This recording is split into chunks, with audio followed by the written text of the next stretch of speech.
Do you know what a plumb line is? It's a weight on the end of a string. I got this one at Menards. The idea is that if you hold one end of the string, do you know which way the other end of the string will fall? Straight down, every time.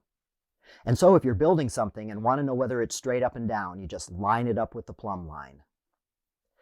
Amos is one of the minor prophets in the Old Testament, and he said that God's truth is like a plumb line. It's the standard that we should be able to line our lives up against.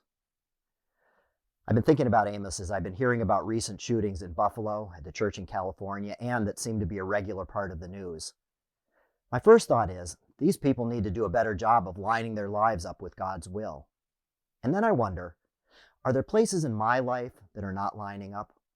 Are there times when I let hate affect my decisions? Are there places where I am judging others?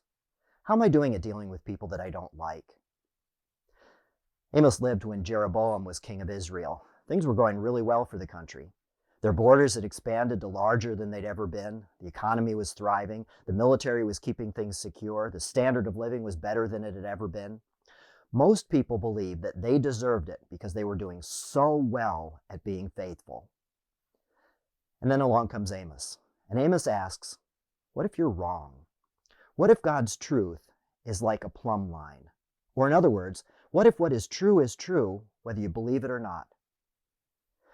Jesus said something similar to the disciples. He said, you may build the best house that was ever built, but if you're building it on sand, it's not going to stand.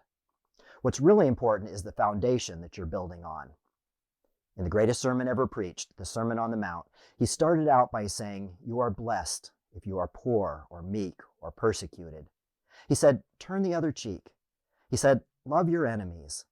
In the Lord's Prayer, he taught us that our ability to be forgiven is related to our ability to forgive.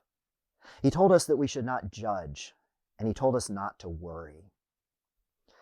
If you want to see what happens when you build on sand, go to visit Pisa in Tuscany.